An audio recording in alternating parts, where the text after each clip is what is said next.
Il cuisine, il talonne, il questionne pour obtenir les vraies réponses.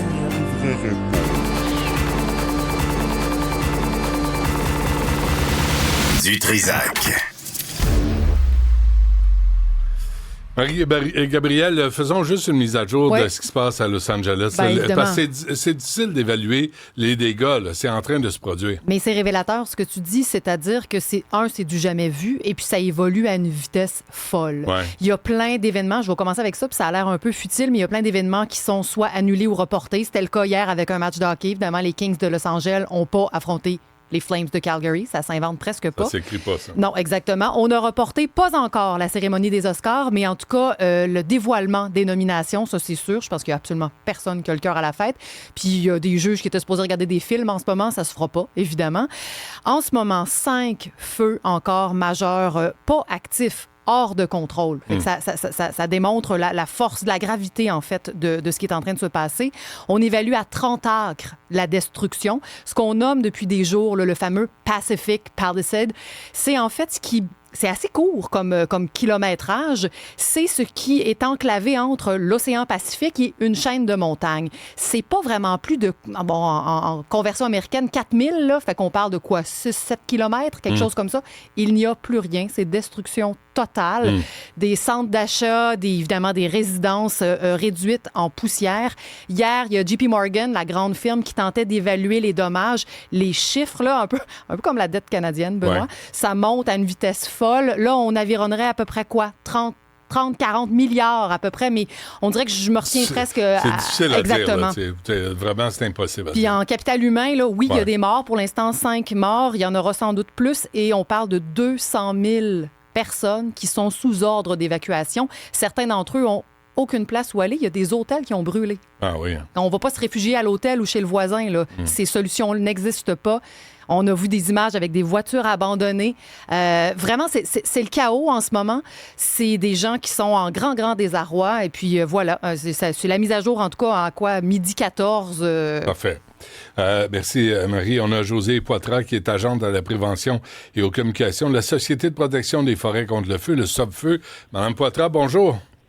Bonjour à vous. Bonjour, ça fait peur quand on entend ça. Là, vous, de votre... Parce qu'on va se parler de ce qui se passe au Québec, ce qui s'est passé et ce qui s'en vient. Mais d'abord, cette mise à jour, les dégâts qu'on ne peut pas évaluer, là, c'est trop tôt. Comment vous regardez ça, vous, de votre point de vue, ces événements? Eh bien, ce qu'on regarde, c'est sûr que c'est dans une zone où il y avait une menace très importante, la Californie, les forts vents, le temps très sec, et c'est une zone urbaine très populeuse. Alors, lorsque le feu entre dans des communautés, eh bien, on voit la catastrophe. Tandis que si on fait le portrait 2023 Québec, on disait le Québec brûle presque dans son entier, avec les millions d'hectares qui brûlaient, mais c'était plus des millions d'hectares de forêt que des populations. Oui, on avait 29 municipalités qui avaient été évacuées en 2023, mais ça ne se compare pas à ce qui se passe en Californie actuellement. Avec 200 000 personnes là, sous ordre d'évacuation, c'est quand même hallucinant. Mais est-ce que, d'après... Là, on politise aussi, Mme Poitras, cette catastrophe. Est-ce que, de votre point de vue, là, est-ce que c'était prévisible? Est-ce qu'il y avait quelque chose à faire pour éviter ces incendies? C'est certain qu'au niveau des incendies, on n'a qu'un mot à dire, hein, c'est de la résilience. Un feu de forêt, on va toujours en avoir, même si on essaie de faire de la prévention. Donc, si on fait le portrait de la prévention, c'est sûr que l'organisation qui ressemble à la SOPFEU en Californie et dans l'ensemble des États-Unis fait de la prévention, mais des fois, il y a quelque chose qui est inévitable. Oui, il y a des petits gestes à faire. On ne connaît pas encore la cause de l'incendie. De ces foyers d'incendie, oui, c'est la sécheresse, mais quel est l'allumage? Est-ce que c'est de cause humaine ou sinon une ribambelle d'explosion avec la foudre? Alors ça, on ne le sait pas pour le moment, mais il y a toujours des mesures à faire parce que faut se protéger, il faut protéger son habitation, évidemment. Et quand les gens de Los Angeles, Mme Poitras, disent on n'a pas vu de pompiers, les bornes fontaines sont vides, l'eau, il n'y a aucune pression, tout ça, c'était prévisible, c'est des services qu'on n'a pas prévus. C'est sûr que la SOPFEU ne peut pas commenter quels sont les services et qu'est-ce que la communauté est en mesure de non, mais je comprends ça, Mme Poitras, mais ce que ça prend pour éteindre un incendie, c'est des pompiers puis des bancs de fontaines dans lesquels il y a de l'eau avec de la pression. Sauf que c'est sûr que je ne connais pas la situation, quel est le système d'approvisionnement en eau là-bas, la configuration aussi, les services qui sont offerts. Sauf que si on prend, par exemple, un feu au Québec. Un feu au Québec, oui, vous vous rappelez, en 2023, il y avait certains journalistes de l'ensemble du Québec qui me téléphonaient presque à chaque jour et même à la mi-journée parce qu'on avait 8 avions-citernes qui étaient cloués au sol à Roberval, alors qu'il n'y avait pas de feu à Roberval, mais les conditions météo ne permettaient pas d'intervenir. Donc, la population pouvait se poser la question au Québec, entre autres, qu'est-ce qu'on fait avec les avions-citernes pour aller arroser les feux? Donc, il y a des situations qui sont dangereuses. C'est la même chose pour les pompiers partout sur la planète lorsqu'il y a même un incendie. On parle de vent. Là, c'est la même chose, oui. On parle de vent de 90 km/h là, au-dessus de Los Angeles, encore aujourd'hui. Ça, pour des avions-citernes, c'est quoi? C'est impossible à intervenir? Il n'y a pas un feu qui est pareil. C'est sûr qu'au niveau de l'avion-citerne a sa limite de combat. Alors, lorsqu'on est en salon et qu'on pose la question publique, qu'est-ce qui va éteindre le feu de forêt ou le feu de forêt qui est à proximité et qui menace votre habitation? Les personnes vont nous dire tout de suite des avions-citernes. Mm-hmm. Non, l'avion-citerne, lui, va baisser l'intensité du feu pour qu'on puisse aller travailler au sol en toute sécurité. Or, à quelques moments donnés d'un feu, lorsqu'il est intense, lorsque c'est une situation hors contrôle, c'est que les conditions de vol ne le permettent pas. La fumée est très dense et par ailleurs, eh bien, ça peut être très dangereux. Des colonnes de fumée, eh bien, ça fait en sorte qu'il y a de la chaleur, donc ce serait dangereux de voler au-dessus. Et c'est pour cette raison qu'il y a des limites de combat aussi avec les avions-citernes. Êtes-vous au courant, Mme Poitras, si le Québec a envoyé des avions-citernes? Au niveau des avions-citernes, c'est un contrat qui existe depuis plus de 30 ans avec le comté de Los Angeles et la province de Québec à chaque automne aux alentours de la fin du mois d'août, puisque la saison de protection de la SOPFEU est terminée en août à peu près ou en septembre, mais les feux sont moins intenses. Il y a un contrat où 2 avions-citernes partent en août et sont en mission tout l'automne jusqu'à l'hiver dans le territoire de la Californie. Alors, exceptionnellement, cette année, le contrat est prolongé au moins jusqu'au 14 janvier, alors que les pilotes d'avions-citernes, les 2 avions-citernes du Québec étaient censés revenir un peu avant les fêtes. Alors, compte tenu de la situation, le contrat a été prolongé avec le gouvernement du Québec et la Californie et donc prolongé jusqu'à la semaine prochaine, mais peut-être qu'il va être encore prolongé en raison de la situation qui sévit actuellement. Donc, il y a 2 avions-citernes sur place présentement avec des pilotes québécois. Oui.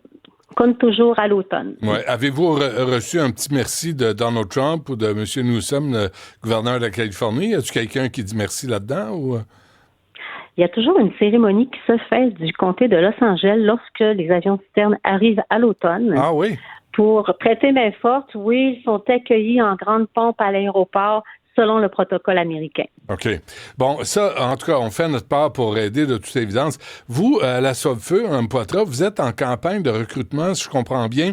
2024 a été une bonne année pour les incendies. Il n'y en a pas eu beaucoup au Québec.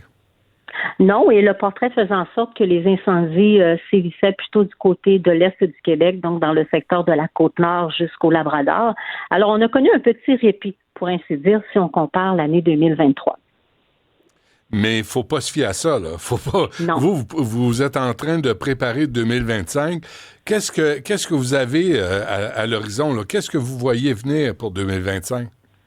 Alors, 2025, il faut se préparer comme si c'était 2023. Il faut toujours se préparer au pire. Il faut toujours anticiper. Alors, on anticipe évidemment le combat des incendies. Il faut s'assurer d'avoir tout le matériel nécessaire. Tout le matériel doit fonctionner, que ce soit les motopompes, les roulottes, les véhicules qui sont nécessaires au combat des incendies. Et par ailleurs, évidemment, nous sommes en campagne de recrutement, donc il y aura des entrevues au cours des prochains jours et des prochaines semaines pour recruter des pompiers forestiers. L'année passée, d'ailleurs, on avait recruté 50 pompiers forestiers supplémentaires grâce à l'augmentation, évidemment, du gouvernement du Québec pour sa part pour financer la SOPFEU. Et vous en cherchez combien cette année?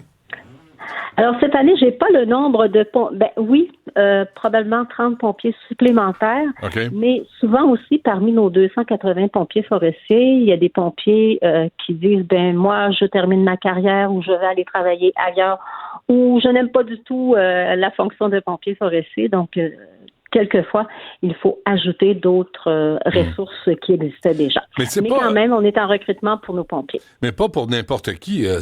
Faut avoir une certaine formation. Alors, la formation de pompiers forestiers, ça ne se donne pas dans les écoles. C'est la SOPFEU qui donne la formation de pompiers forestiers, mais le préalable, les prérequis, ce serait une formation qui touche particulièrement la forêt. Évidemment, éteindre un feu de forêt, c'est pas comme éteindre le feu d'une résidence ou un feu à l'intérieur d'une zone urbaine ou une bâtisse et la proie des flammes. Donc, il y a plusieurs facteurs météo. Vous le voyez, les vents, le temps d'ensoleillement, le terrain, évidemment, qui est souvent très accidenté en forêt. Ça prend d'abord une forme physique exceptionnelle, évidemment. Donc, on fait passer un test physique qui simule finalement les activités de marcher, entre autres dans la forêt, de porter des motopompes. Et des gens qui ont des formations, entre autres, concernant le domaine de la foresterie. Alors, c'est un lieu de prédilection. Il y a souvent des étudiants qui vont au cégep, à l'université, dans le domaine de la foresterie, que ce soit ingénieur forestier ou technicien forestier, ou même en aménagement du territoire, en abattage. En tout cas, tout ce qui relève du domaine de la forêt, eh bien, nous, on accepte les candidatures de ces personnes-là. En termes de prévention là, pour les incendies de forêt, Mme Poitras, est-ce que le Québec est un modèle à suivre? On pourrait peut-être dire oui, mais je dirais non aussi d'un autre côté, parce que souvent, oui, on fait des campagnes de prévention parce que 80% des feux au Québec pourraient être évités parce que ce sont des feux de cause humaine, que ce soit le feu de camp mal éteint, l'usage de la cigarette, la pratique du VTT, un feu de cuisson qu'on pense qu'on a bien éteint.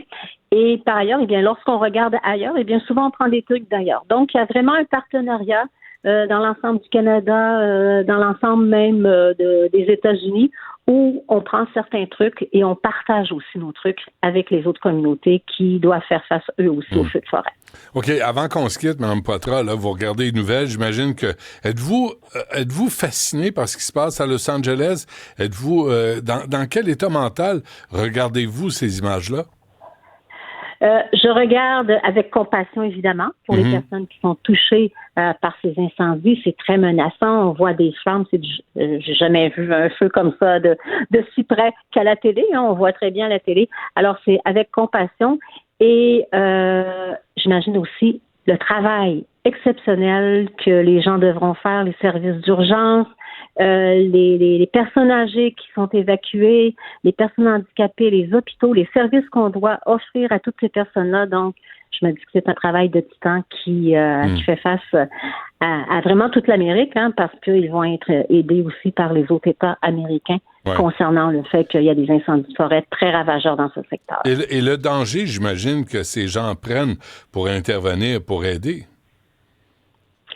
Oui, et ça, on le dit toujours, hein, même qu'en 2023, il y a des gens qui me téléphonaient en disant « Madame Poitras, j'ai un groupe, on a des chalets dans tel secteur, pouvez-vous nous fournir une motopompe pour éteindre des feux? » Non, c'est très dangereux. Il s'agit d'avoir un tourbillon, ça peut se retourner contre nous. Évidemment, si les gens, entre autres, ont des bonbonnes de propane près de leur résidence, alors lorsqu'il y a un avis d'évacuation, il faut évacuer. Très bien. Merci de nous avoir pris le temps de nous parler. Josée Poitras, agente à la prévention et aux communications à la SOPFEU. C'est absolument terrifiant, ces images-là. Puis je comprends que vous voulez garder une certaine réserve là, pour pas commencer à dire aux gens comment ça doit être fait, parce que ce qui se passe au Québec, c'est pas nécessairement de la même façon que ça se passe en Californie, mais tout ça est vraiment troublant. Effectivement, merci. Bonne journée à vous. Merci. Au revoir. Au revoir.